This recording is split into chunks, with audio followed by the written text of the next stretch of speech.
get the opinion of the editor of the UK political magazine Politics First, historian Dr Marcus Papadopoulos. Marcus, well, it looks as if those demonstrators who've been held by the authorities during the protest could well be released, and also the president is now making some sort of concessions. So do you think the opposition will be appeased now by these latest moves?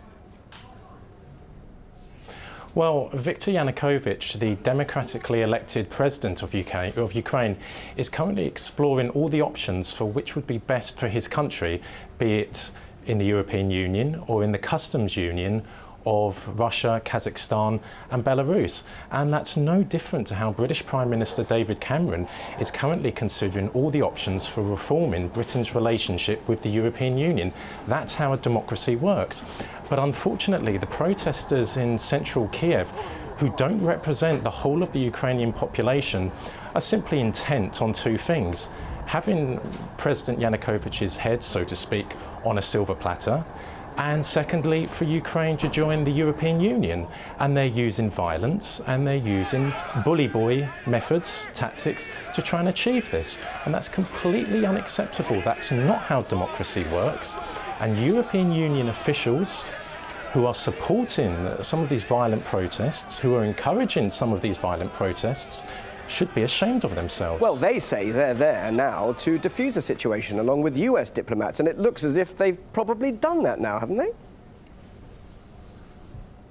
Well, they're certainly portraying themselves as knights in shining armour, there to save the day in Ukraine, and that line is being spun by Western media.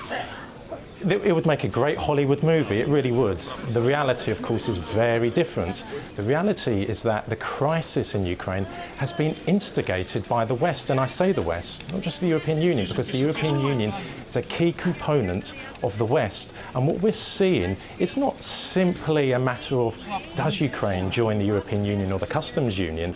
For the West, it's a matter of what has been going on for the last 20 years since the collapse of the Soviet Union.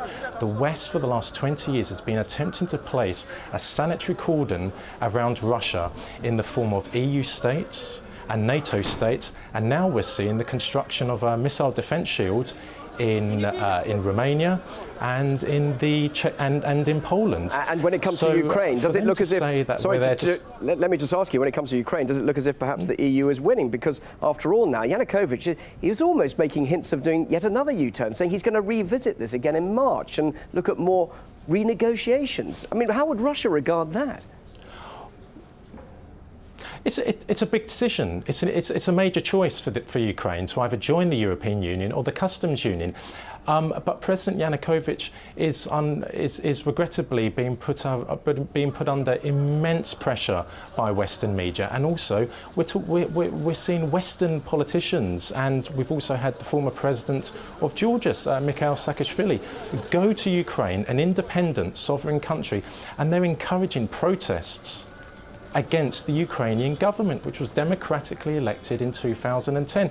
So yes, President Yanukovych is under tremendous pressure at the moment, but we must remember that what we are hearing in the West from our politicians and from journalists does not correspond to the reality of the situation in Ukraine. President Yanukovych is democratically elected, and he has every right to decide which is best for Ukraine, be it the customs union or the European Union. And what we've been seeing in the last couple of weeks in Ukraine, violent protests, Western politicians flying in and encouraging what I would argue is a coup or early elections, is absolutely unacceptable, and it has nothing to do with democracy.